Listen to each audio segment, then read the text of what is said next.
میری بہن کے بچے پیٹ کے اندر ہی فوت ہو جاتے ہیں، اللہ تعالیٰ ان کو صحیح اور طول العمر اولاد عطا فرمائیں،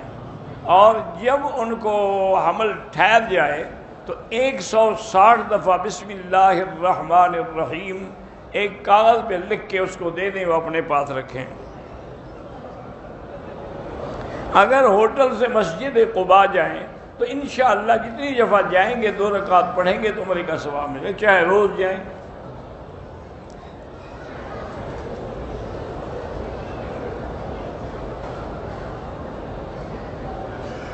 میں سیلز مین ہوں، کمپنی مجھے 10 روپے کی چیز بیچنے کو دیتی ہے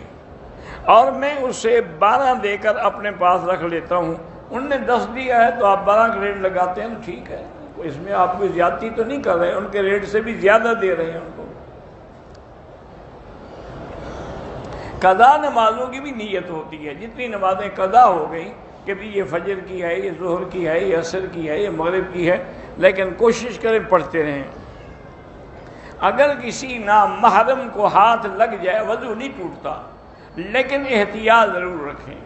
یہ صرف امام شافعی رحمۃ اللہ علیہ کے ہاں ہے کہ اگر کسی نامحرم کو ہاتھ لگ جائے ان کے نزدیک وضو ٹوٹ جاتا ہے۔ اس لیے دیکھا ہے آپ نے انڈونیشین چونکہ شافعی ہیں، وہ عورتیں بیچاری کپڑے ہاتھ پہ لگا کے رکھتی ہیں یا دستانہ رکھتی ہیں۔ یہ بھی 20 دفعہ ہو چکا ہے کہ ہمارا امام جو ہے وہ صلاۃ والسلام تو بدعتی ہے، بدعتی کے پیچھے نماز نہیں ہوتی، لڈو کھیلنا بھی جائز نہیں، اتنی دیر قرآن پڑھتے رہیں۔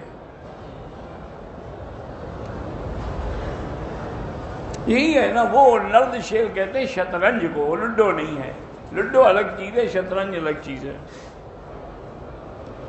میرے سسر کی اوپن ہارٹ سرجری ہوئی، اللہ شفا عطا فرمائے۔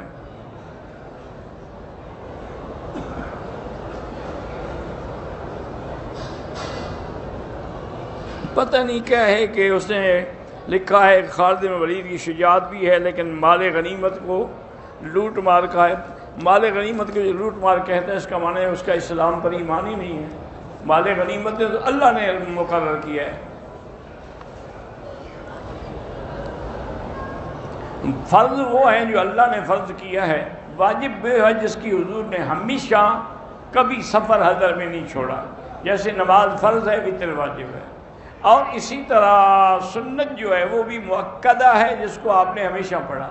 اور غیر مؤکدہ ہے جس کو کبھی پڑھا ہے اور کبھی نہیں پڑھا۔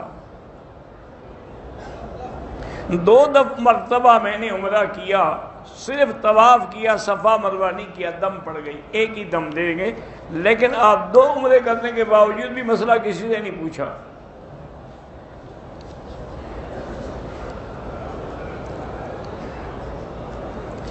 عمرہ ادا کیا، بالوں کو ٹک لگایا، اگر تھوڑے سے ٹک لگائے ہیں تو دم پڑ جاتی ہے، جدے میں بال کٹانے سے بھی دم پڑ جاتی ہے۔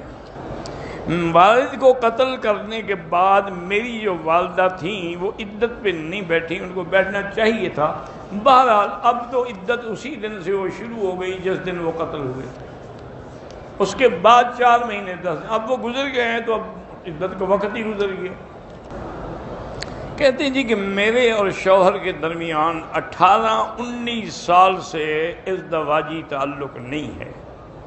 ایک گھر میں ساتھ رہتے ہیں، لیکن میرے اور میرے بچوں کے لیے کماتا بھی ہے، خرچ بھی کرتا ہے، لیکن ہم ایک دوسرے سے بات نہیں کرتے، اور نہ ہی میاں بیوی کا کوئی تعلق ہے، وہ میاں بیوی کا حق ادا کرتا ہے۔ تو بہرحال میری بہن، میرا تو اس کے اندر کوئی بس نہیں، پہلے تو آپ 2 رکعتیں پڑھ کے یا لطیف و یا ودود کی ایک تسبیح پڑھ کے دعا مانگیں تاکہ آپ کا گھر نہ ٹوٹے اور اللہ اس کو ہدایت دے دے، لیکن اگر کچھ عرصے کے بعد نہ ہو تو آپ کو طلاق لینے کا حق ہے۔